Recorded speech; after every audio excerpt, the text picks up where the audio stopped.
BRS party అంటే భారత రాష్ట్ర సమితి కాదు, దయ్యాల రాష్ట్ర సమితి అంటే రేవంత్ రెడ్డి అంటా ఉన్నాడు. ఏమన్నా పోగు పోసిండా, పురుడు చేసిండా, లేకపోతే ఇంకేమన్నా చేసిండా రేవంత్ రెడ్డి అనేటోడు బీఆర్ఎస్ రాష్ట్ర సమితికి? దయ్యాల రాష్ట్ర సమితి అనే విధంగా మాట్లాడుతాడు. మీ కవితనే కొంతమంది దయ్యాలు ఉన్నాయి అన్నది కదా, ఇప్పుడు కవితక్క గారే దయ్యాలు, కేసీఆర్ గారు దేవుడు అని చెప్పింది. దేవుడి దగ్గరికి మనం ఎందుకు పోతాం? మనకి ఏదన్నా దయ్యం పడితేనే పోతాం, దయ్యం నుండి రిలీఫ్ కావాలని కొడతాం.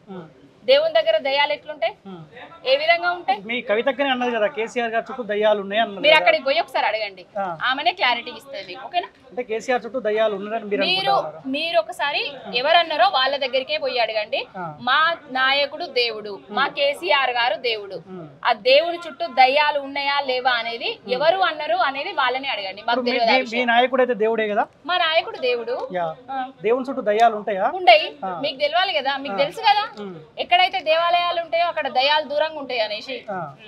దేవుని చుట్టూ దయ్యాలు ఉంటాయి అని అయితే మాకు తెలుసు. అంటే కన్నా కూతురు కదా, సరే మీలాంటి వాళ్ళంటే పార్టీ నాయకురాలుగా మాట్లాడే అవకాశం ఉంటుంది. కన్నా కూతురే ఆ తరహాలో కామెంట్ చేసిందంటే నిజంగానే ఉన్నారు అనుకోవచ్చు కదా. మీరు ఒకసారి అక్కడికే పోయి అడగండి ప్లీజ్. ఓకేనా? అంటే బీఆర్ఎస్ పార్టీ తోటి కల్వకుట్ల కవితకు తెగదెంపులు జరిగినాయి అనుకోవచ్చా? మీరెందుకు అనుకుంటున్నారు అట్లా? మేము అనుకుంటలేము, మీరెందుకు అనుకుంటున్నారు? ధర్నా చౌక్ దగ్గర జై జాగృతి అన్నది, జై కేసీఆర్ అన్నది, బీఆర్ఎస్ పార్టీ ప్రస్తావన ఎక్కడ తీసుకురాలి కదా, అక్కనే అడగండి మీరు. మేము తెగదెంపులు చేసుకోలేదు, మేము తెగిపోలేదు ఇంకా. ఓకేనా?